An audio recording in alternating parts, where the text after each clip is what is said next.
this week I thought, what would I want you to know? And I was thinking to myself, what are the keys that I'd want you to know? And as I was praying through this and praying through what I'd really like to share with you today, what I've kind of come to is this giant key. And these are some kingdom keys and some things like this that we've kind of gone through. And so what I want us to kind of work together on today is kind of working through a season of my life that has defined the rest of my life.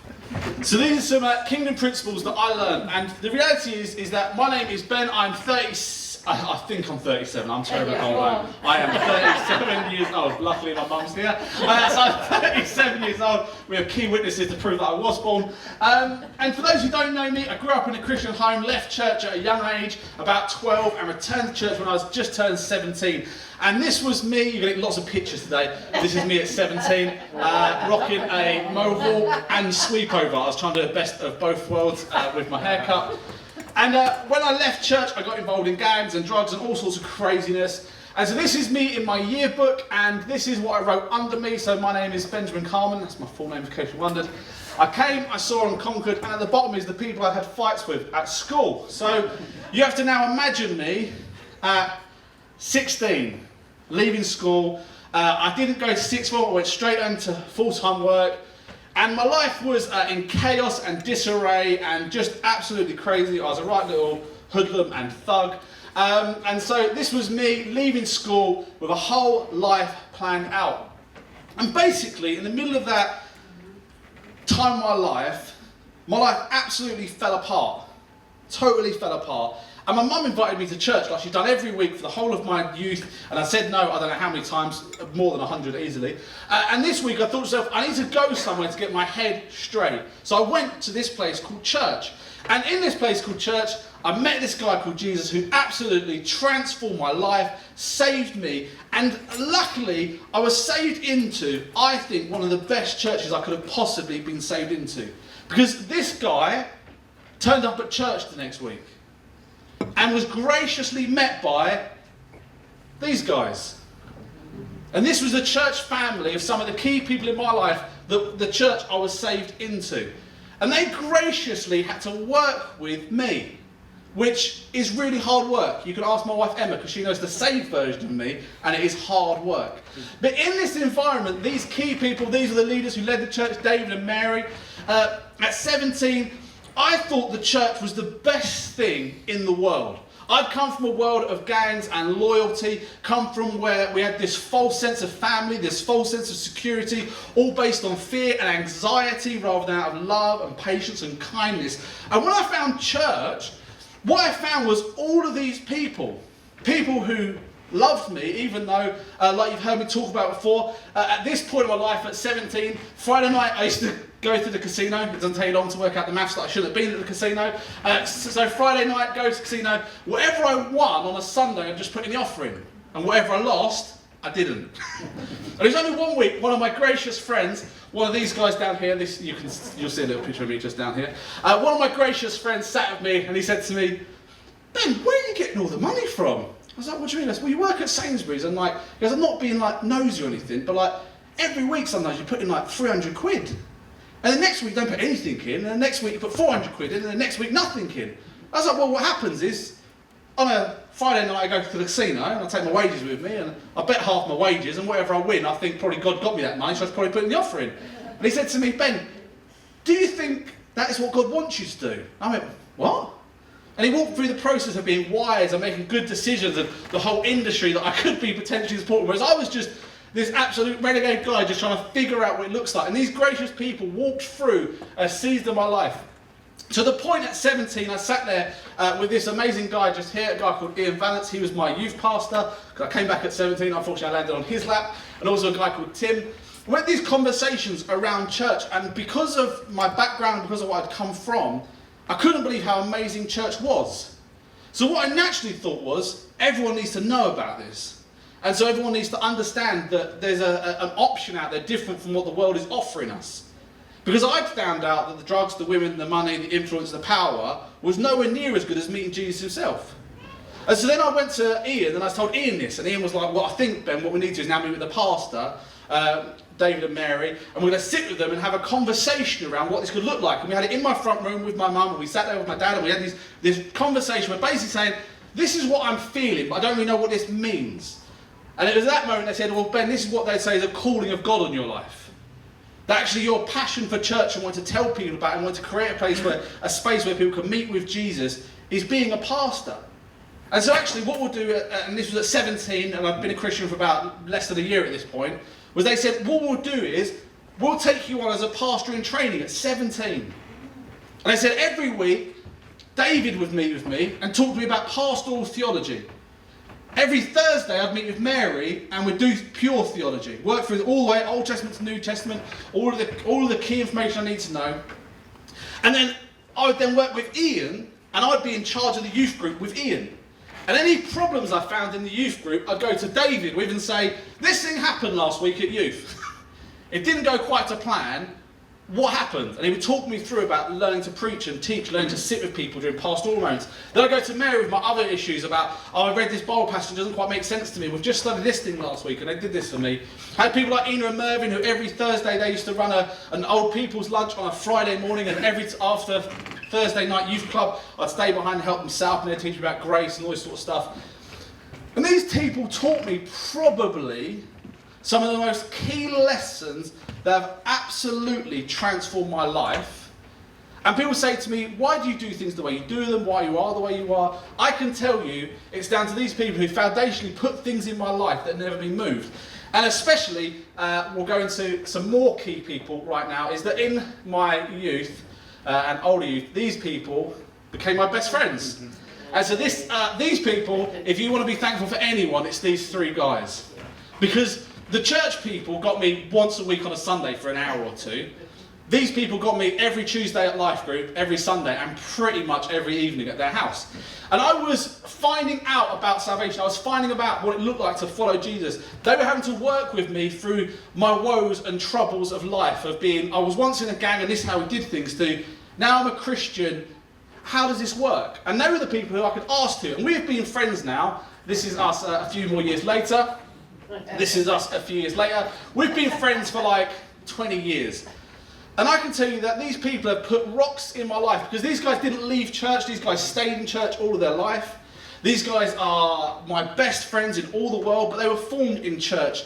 And these people put such key elements into my life that in any moment I'm in, these are the people who I can ring up. When Ashley was in hospital with meningitis, they were the people who I was on the phone to every car journey there and back.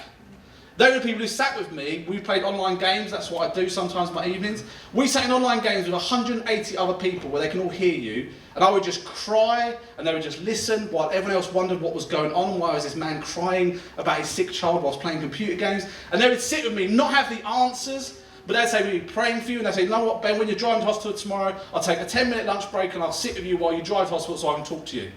My best friend, Luke, he's got skin cancer at the moment. And who's the first people he rings when he found out his diagnosis? Us. Who's the people who's going to walk through it with him? Us.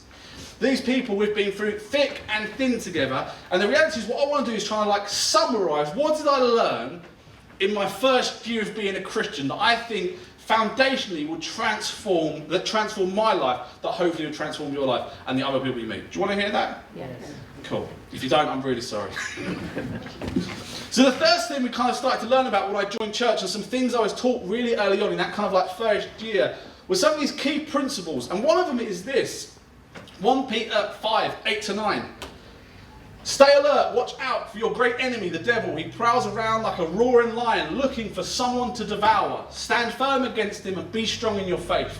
Remember that your family of believers all over the world is going through the same sufferings that you are.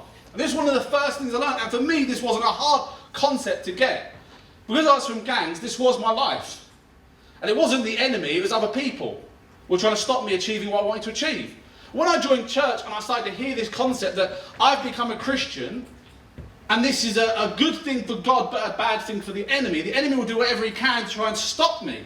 And so as soon as I heard this, I was like, probably, Ben, I should stay alert. And I can tell you in the first year of becoming a Christian, I was given far more opportunities to do evil than I ever was before I became a Christian. All the big jobs I wanted, all the opportunities I was looking for in life came to me as soon as I became a Christian. And it was in that time the enemy was trying to get me back away from God, back into his kingdom. It was in that year where all these offers and these temptations came along, all these things came along, and my friends worked with me through that. And what we have to realise as Christians is there is an opposition to your position, who is trying to move you away and get you away from being close to God. And we have to realise that this isn't an abstract concept, it is a reality that all of us have faced. And I can tell you that hasn't stopped from that day till this day. It's different, it's more subtle, it has changed because I've grown maturer, hopefully, in some ways. And so the reality is I have to realise this, but also what I have to understand is one of these key principles. Remember that you're a family of believers, that we are not alone in this. And this is one of the key things we have to learn, is that we are not alone in this. And it's something that the whole world of Christianity is going through. And the other key thing I learned off the back of this is John 10:10, one of my key memory verses. The thief only comes to kill, steal and destroy. I've come that you may have life and life to the full. I had to start to sift through my life and sieve out what was good and what was bad.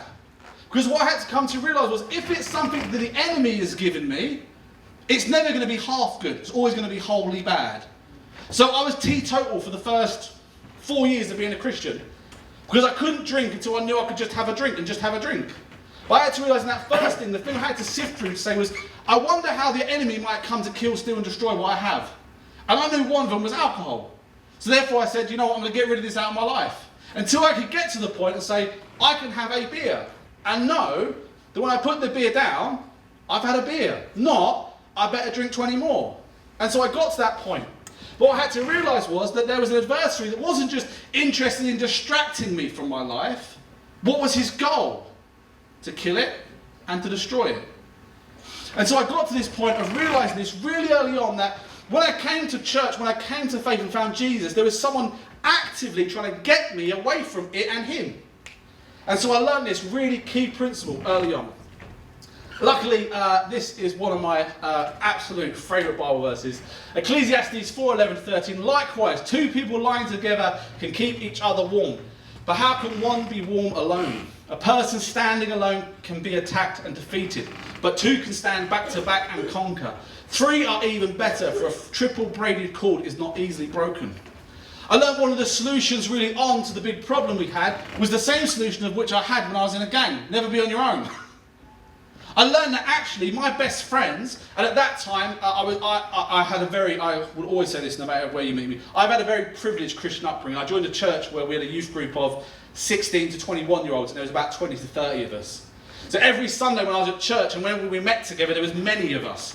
And what I realised was if the enemy's coming to kill, steal and destroy, and the Bible's telling me that 2 or 3 together are strong, actually what I should be doing is investing in the people who know how to defend me, know how to look after me. Because what I had known from gang world is this: I didn't know what I was doing in this Christian world.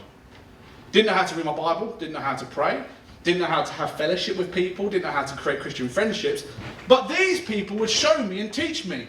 And that's what my friends did for me. They would sit with me so graciously and explain Bible verses to me and pray for me.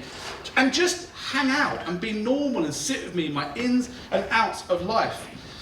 And so what happened was, in this season of my life, I learned that actually together we could defeat so much stuff. And in each season I've been through in my life, I can tell you that the way I've defeated things is by having Christian friendships that have seen me through the season I was in. And what it means for each of us is, my best friend Luke, his dad had leukemia and was really sick, and the first thing he did was he rang us and we all gathered at his house together and we just prayed together. We just surrounded each other, because at that time he couldn't. He was wiped out, tired, exhausted, upset, scared, worried, anxious. So at that time he was weak. What did we decide to do? Surround him, look after him and care for him. Because that's what I had seen done for people in my church. And what I started to realise was actually this family that I'd been put inside of was so crucial and so important to my not only success but my flourishing in life. Because what I realised was what I did for Luke then, Luke did for me when my Asher was sick. When I had nothing left, when my tank was empty, when I had no more prayers left, my best mate said, "Don't worry, Ben, we've got this. Don't worry, you might be tired, you might be exhausted. Don't worry, we've got this. What we can do is pray for you all the time. What we can do is give you a phone call, give you a text message, let you know we're there for you." And it's this moment where I realised that although we have an adversary and an enemy, what God has given us is a family to be part of. That's one of the key lessons I learned as well, is this moment that actually the way we can conquer things is standing back to back, and actually 3 are better. And I can tell you 20 is even better than that, and 50 is even better than that, and 1,000 is even better than that. It's better to be poor but a wise youth, an old foolish king who refuses advice. I love that it ends with this, because actually this is the point where I wanted to get to in my life. It's one of the things I probably struggled with most, was until I went to Bible college, this idea of arrogance and knowing everything. When I went to Bible college and people were telling me, do you know what, Ben, you just need to be humble and listen and learn. You need to be able to surrender, because actually, if I can be wise, it's going to help me so much more in life. But to be wise, you have to learn to listen and surrender and to be humble. And actually, you can have position and power but still be foolish. You can be young but have wisdom and change the world. And so I tried my hardest, and still try my hardest, to keep humble, but realising what I need to do is listen to wise advice. Which means outside of those friendship circles you see there, I've got many people who I go to and say, this thing's going on, what do I do? Have you got any advice for me? I've got a friend who leads a huge church in Malaysia, and I ring him up and I say, this is what's going on, what advice would you give me? Because I've realised that there are answers out there, but you need to be humble enough to say, I don't know the answer, has anyone got the answer? Or what would your advice be in this situation? That's kind of the place I wanted to put myself. And then we come to Hebrews 10:24. Let us think of ways to motivate one another to acts of love and good works. And let us not neglect our meeting together as some people do, but encourage one another, especially now the day of his return is drawing near. Hebrews was written 2,000 years ago nearly. If the time of the near was near there, it must be even nearer now. I remember my pastor sitting me down and talking to me about this and my friends. He said, Ben, when you come to church on Sunday, are you thinking of ways that you're motivating your friends who are here? How you can help them into their week? Because tomorrow, Ben, they're going back to work. How are you going to motivate them for tomorrow to do acts of love and do good works for people? And then this most key verse in 25. Let us not neglect our meeting together as some people do. One of the key things I learned when I joined a church that I loved was this, is that in Hebrews here, right back then, only 30 to 40 years after Jesus, this starts to form, this church starts to form. Some people are already in the habit of not meeting together. It's already become a habit. But actually, why is that so dangerous? We only have to circle back to the beginning. The reason we're being told do not neglect our meeting together is because there is an enemy who's chasing after us. He's not come to play a game with you. He's come to kill, steal and destroy what you've got. The way we stop that happening is becoming part of a group of people who make us stronger than one. They can make us, if there's three, undefeatable. And actually the reality is we're doing that because when we meet together, we are together. And this was the key lesson I learned. That church is vital and fundamental to my success. The week I had a car crash and prolapsed a disc in my back and was in bed for the week, the only thing I did that week was go to church on a Sunday morning. High on diazepam, didn't really know what was going on. But what I knew was the place I needed to be more than anywhere was with God's people, in his house, in his presence. When my best mate Luke got the diagnosis, his dad had leukemia, where was he on Sunday? He was at church. Why? Because what he needed more than anything was this. To be surrounded by people. Because it was nice for us to gather at his house with like 5 of us. It was nice for me to sit in his bedroom and us just cry together and pray together. But imagine Jonathan right now, sitting in the middle. On a Sunday morning, the weight of the world on his shoulders, everything's gone wrong. When he looks around, look, what's he surrounded by? A team of cheerleaders who are just saying, you've got this. Who are just saying, we can cover the shortfall you've got at the moment. You're not on your own. We've got this. And that's what it became. Because the reality is, what I realised is that actually when we neglect meeting together, one of the mistakes we make is twofold. The first is one of our biggest problems and one of my biggest problems, which is me.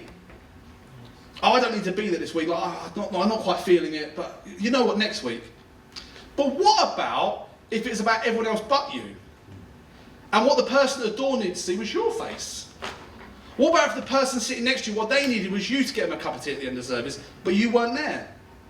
And that's when the massive switch went off in my mind. I was like, when we neglect to meet together, I'm not robbing myself, I'm robbing everyone else as well.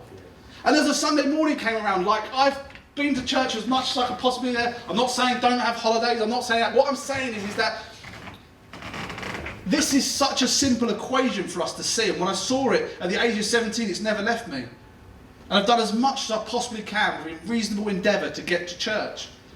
Because I realised that it's not a game. There is an actual adversary out there who wants to kill me. And if I know that's true, the place I want to be is a place with you. Knowing you're cheering me on, knowing you're praying for me. Knowing that in those moments where I need more advice and more prayer, look, you're here. Or in those moments, what the enemy wants to do is use his biggest tactic, which is isolation. He wants to isolate you from God through prayer. He wants to isolate you from the Word of God, which is his knowledge and information. He wants to isolate you from the people of God, and he wants to isolate you from his praise. And that's his tactic, simple. You'll see it all the time if you're in church long enough. You'll meet people, you'll talk to people, and the reality is you'll start to see the slow ebb of isolation. And one of the best bits of advice it's not in the Bible, we'll call it Dan's advice, which was this. My mate Dan, he's a year younger than me, so I'd have been 18, he'd have been 7 to me. He said to me, Ben, I think I figured it out. When you feel like don't go to church, go to church. And he said, because what I've realised, Ben, is this. I feel like I really don't want to go to something that's around God and church. When I go, I get the most out of it. And he said, it makes me really think what happened the week when I could have gone, but I didn't go, what God said. And I was like, oh my goodness. And from that day forward, you can ask Emmy, the amount of times I sat there and like, I really don't feel like I should go tonight. I feel a bit tired, it's a bit dark, it's a bit rainy, but a really stressful, horrible day. And Emma's like, well, probably then you probably should go then. Then I turn up and I go home and Emma's like, how was it then? I'm like, it was really good, had a really great time, God's really good, got loads of friends. She's like, good job you went then. And then the reality is also for the person that you go, and maybe, just maybe, don't tell anyone, you might go and not get anything out of it. It could be a bit rubbish. But maybe you sit next to someone, and what they needed more than anything was just your physical presence, sitting next to them in a seat, just going, I'm so glad you're here. I'm so glad you bothered to turn up, because, and you don't know what that conversation turns into. Because look at the end of church, everyone talking. That's what I love, just standing here for like 2 or 3 seconds, I can't hear what he's saying, because you're all over there. But just seeing you all talking, thinking, I wonder how you're building each other up. I wonder how you're encouraging each other. I wonder how you're helping each other grow into all that God's got for you. And so I got to this point realising the importance of church. And it wasn't about legalism. It wasn't about I better get my tick sheet rota ready.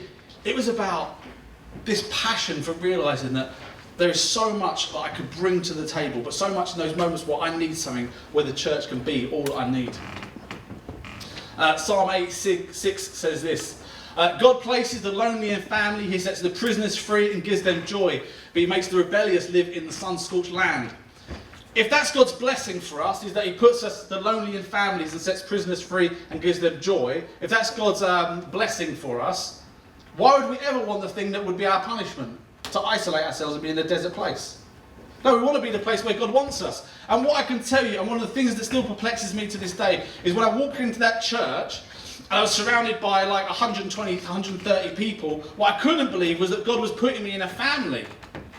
That you are not strangers to each other. Could be your first week here. You're part of the family. It's one of the privileges I have when I go to other churches. Is I can walk into a church full of loads of strangers, but actually within 5 minutes feel like I'm among family. And I can tell you that it's one of the most beautiful things it does for people. But the reality is, we have to be here to be the family that people are coming into. We do. Yeah. So that when they turn up, and we bring in the lonely, lost and broken, there are people here who are saying, I'm here. This week, mate, I haven't got it all together. I'm still here. Because I learned this really important lesson early on, which is I want to be here. I want to be present. Because maybe someone's going to walk in the door who needs to see your face. Because guess what? They don't like me. Not everyone's going to like me. They still have to love me. But they might see you and be like, you're my sort of strange. Which means I can share my strange with you. Which means we can have a little chat that I would have with no one else in this building but with you. And now I know, not only that, because you're a Christian, you can pray for me, you can support me. And knowing Ecclesiastes, it tells me 2 are not easily defeated, 3 are nearly unconquerable, whatever one it is.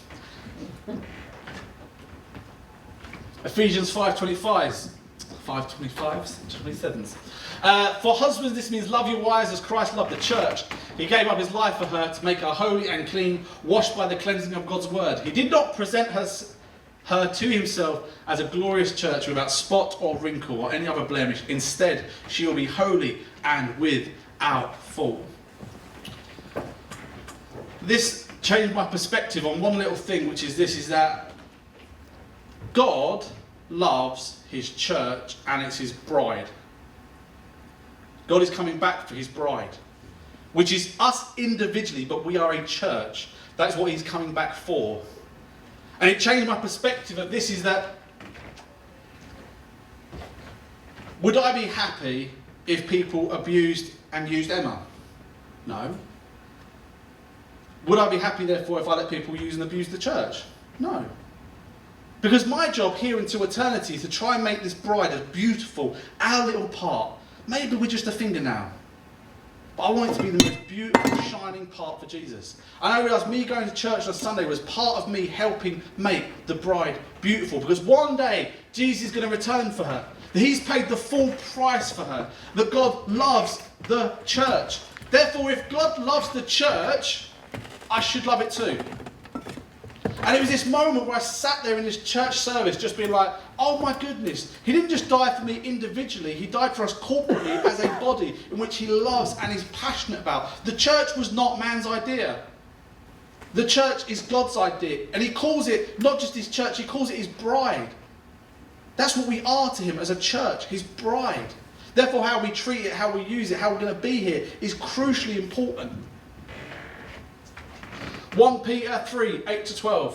Finally, all of you should be of one mind, sympathise with each other, love each other as brothers and sisters, be tender-hearted and keep a humble attitude.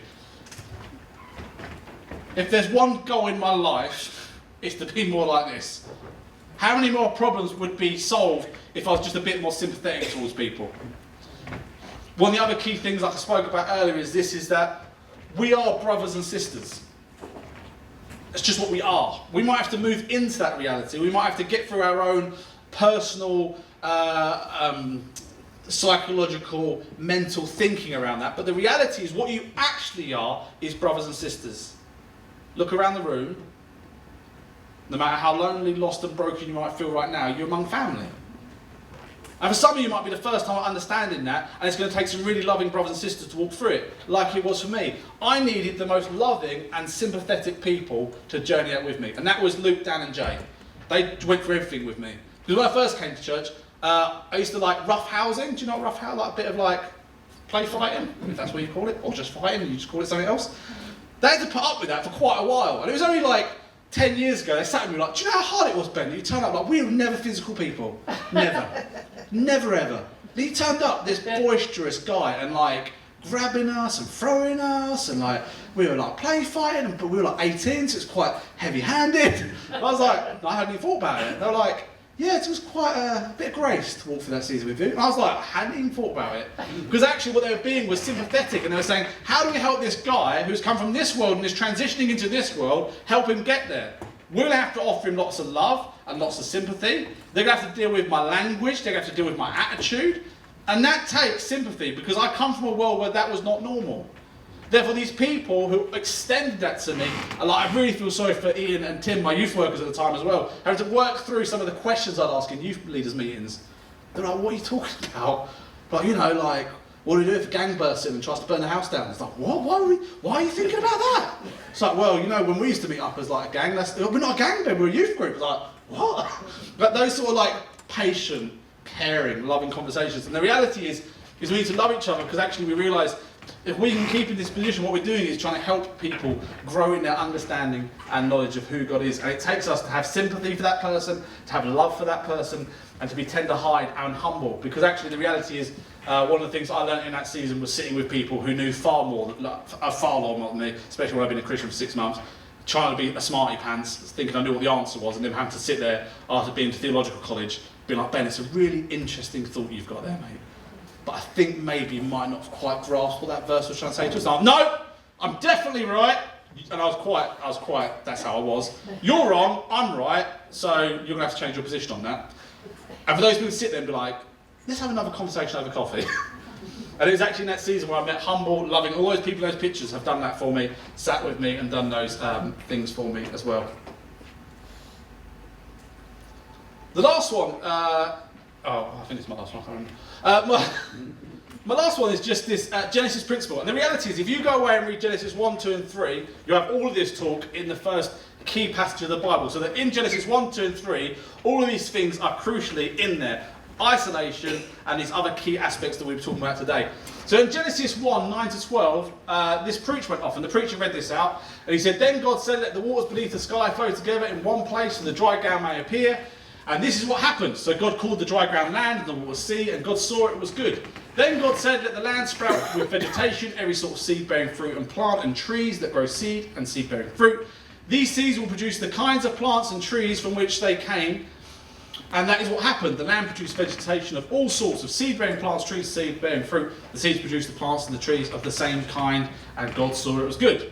Then you go to the next bit, Genesis 1:20. Then God said, let the waters swarm with fish and other life, let the skies be filled with birds of every kind. So God created the great creatures of every living thing that scurries and swarms in the waters, every sort of bird, each producing offspring of the same kind.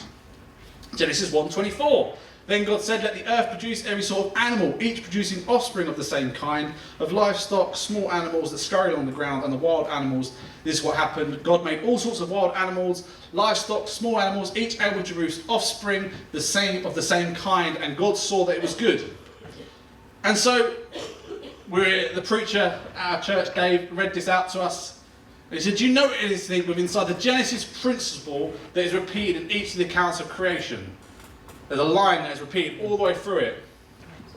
Does anyone have a pun of what it is? It's like yeah, that's one of them. Good repetition. There's another one in there. It was good. It was good, yeah. Produced offspring after their own kind. Produced offspring over their own kind. Each one, everything he makes, it just produces offspring after its own kind, whether it's plants, seeds, fish, or whatever. And I was like, oh, that's really cool and interesting.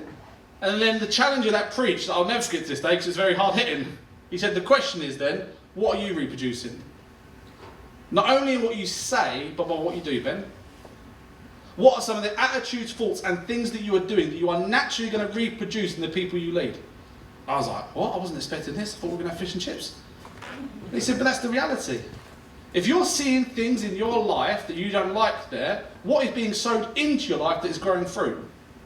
Therefore, you should probably get rid of it. I was like, does that mean the gambling? He was like, yeah, probably the gambling. And the reality is that actually the things we produce are coming from somewhere. Which means some of our attitudes towards each other, towards the church and how we treat it, naturally you'll start to pass on to people. And so that was his challenge to me as a young leader. He said, when you're in worship, when you're praying for people, when you're leading, when you're doing all these things, what is the fruit you're trying to show to the people? Maybe it's that you've got time and you care. At the end of the church, I can sit with someone and just have a pray. Rather than thinking, I've got 101 things I need to be going to do. And he said to me, just make the time. Because people matter. Because actually you can say, yeah, I'll be praying for that and then run on. Or you can say, can I pray for you now? And actually pray. And give them a minute or two. And actually the reality is the things we produce, the way we treat things. And he said to me, Ben, you can't be telling people church and at this time youth work is important and you're not there. I said, what? He said, Ian's come and told me, Ben, on a Thursday night when you do youth work, you're only there every other Thursday, even though you said you'd be there every Thursday. I said, why does that matter? He said, one, you've told Ian you're going to be there, and you're part of his rota, and how it works is there has to be so many of you on site. And I was like, what's that? He's like, there's a thing called safeguarding and ratios. I was like, oh, is that important? He said, yes, it is. But also he said to me, therefore, but Ben, if you said you're going to be there, what are you telling the young people? You're telling them it's not important. You're telling them it's just something that can come and go, easy, take it, leave it. He said, but actually, if you're here every week, like you said you're going to be, that's telling them that you are consistent, that this matters, that this is important. And the same thing's true on Sunday, Ben. He said, you can't be telling your young people church is important, and on Thursday you tell these kids that you share the gospel, we're all for the community, they turn up on Sunday and you're not there. What does that say to them? And I was like, I didn't thought about what it says to them. He said, because the reality is, Ben, we're going to reproduce after our own kind, so we need to be thinking about what are we producing, what is what we're saying matter, but also what we are doing matters. And I was like, I had never even thought about that. And the reality is, when I look at my life, and this is what my friends do for me, because not only my friends there for the good times, but also for the bad times, they say to me, Ben, we're starting to see this thing in your life. We don't quite think it lines up with what God wants for your life. Where's it coming from? I'm like, that's a tough question. But the reality is that's what a good friend does. That's what a good church does. It sits with us and says, I'm seeing this thing in your life, and I don't see it as in God's plan for you. Therefore, the question has to be, where did it come from? And for every single one of those questions, there'll be 101 different answers because you're all individuals with unique circumstances. But the reality is we have to look for where it's coming from and what are we helping reproduce. So I think these are my summaries. No, Ephesians 6:10. So this is kind of like my last bit, which is the armour of God. I'm not going to read it all to you, hopefully you know it all. And one of the key lessons from this that I learned that kind of summarises this whole thing I want us to get is that there is no rear protection on this list, okay? And this is a really famous analogy around it. There is no rear protection on this because actually the illustration that we're using here, there's a Roman centurion, that would like we learned about last week, they were the ruling people at the time.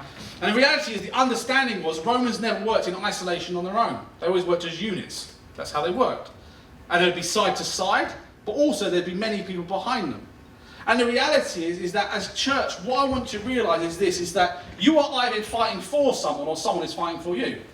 And some weeks it will be different. Like you guys can stand up, you're the front row, so this front row you can stand up for me. That's it, perfect.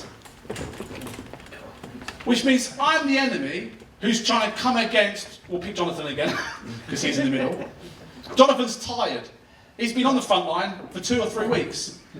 He's just struggling. What does Jonathan know is this, is that his protection now comes because as I come against him, who's in front of him? All of you. Who's protecting either side of you? Well, the person next to you. But also as we push against you, who is behind you? Just let you know it's all of you. Then what happens is as the attack comes, as the struggle comes, as the push comes, and these guys are feeling the struggle, what they don't have to worry about is who are they going to fall back on? No, because behind them, then the next row you can all stand up. There you go, thank you very much. Fall back. Don't actually fall back, I'm not sure for this. What happens is you know this, and all you need to do is just put your hand out and light it, put it on their back. So as it comes, just touch their shoulders, they can feel it. The comfort to know that as the oppression and the attack comes, that as soon as that push comes, Richard will feel weak for a second, but to feel a hand on his shoulder to know you've got this. But for all of you to know more than that, in the middle is a wounded soldier who's been looked after. That's what you're defending. And sometimes you'll be the person in the middle. Sometimes you'll be the person at the front. Sometimes, magically, by God's grace, we're both. And we say, all I can do is stand here. All I can do is stand for you. You can sit down, guys. And as we come to church, what I want you to realise is this, is that you being here is more important than you could ever imagine. Because it is the place where you'll get the love, the support, the connection that you need that is vital to who we are as human beings. But also, it's how you're going to be defended and looked after. Like, I am madly passionate about the church. That's why I planted one. Because when we came into plant church, I couldn't bear the thought of people lonely and broken and by themselves trying to figure this out. And so what if we planted a church and we could gather those people and they could understand who they are, that they're an army together, that they're not on their own, they're surrounded by people who are cheering them on. And the greater thing for us is this, not only is it you, there are people on mainland who are passionately praying and believing for breakthrough in your lives. They've never met you, they don't even know your names, but every week they'll be praying for Altitude Church and for people in Altitude Church. And the reality is, I want you to know this, that you are important to be here for yourself, but to be here for other people. Because that's how you're going to overcome anything you ever face. On the best days, on the hardest days, on the greatest days. I've been in church holding up my newborn child, celebrating the birth of Malachi, and held him up like in Lion King. 180 people cheering baby Malachi. That probably terrified him.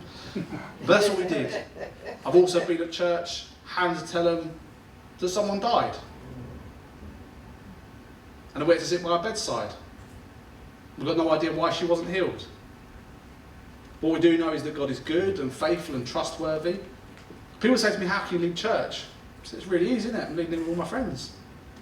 Leading my brothers and sisters. When I come up here to preach, all I'm thinking is you're all cheering me on. You're just thinking, I hope Ben gives us the best message. I hope he does really well. And the reason we do that is because ultimately we're just brothers and sisters. Because the two things that I know more than anything is that God has called us to make the church bigger by seeing the lost saved, and to make his bride beautiful by encouraging each other, building each other up, praying for each other, believing in each other, cheering each other on, picking each other up, giving each other that phone call they might need. So that's my message for today. And I really hope it's helped you. It's not, please don't hear it as a come to church every week, otherwise you're in trouble. Hear it with the heart of, when people say to me, how have I gone through all the things if you want to ask me at the end of my talk what I've been through in my life, I've been through a hell of a lot. Some of the worst stuff I could have faced, I've been through. But the one thing that got me through it, I can tell you without a shadow of a doubt, was church. Not the organisation, not the structure. This. Sitting in the back of church with a guy in his 70s who was rambling with a cup of tea, praying for me, knowing that he couldn't understand the complexities of me and the mortgage I had and my girlfriend who had left me with a house I don't know how I'm going to pay for. And he sat there and he listened to all of that. At the end he said, "But I'm really sorry." He gave me a cuddle. I cried for a little bit. He said, "Can I pray for you?" I said, "Please, Tony, if there's anything you could do, could you just pray?" And he prayed for me and he went home.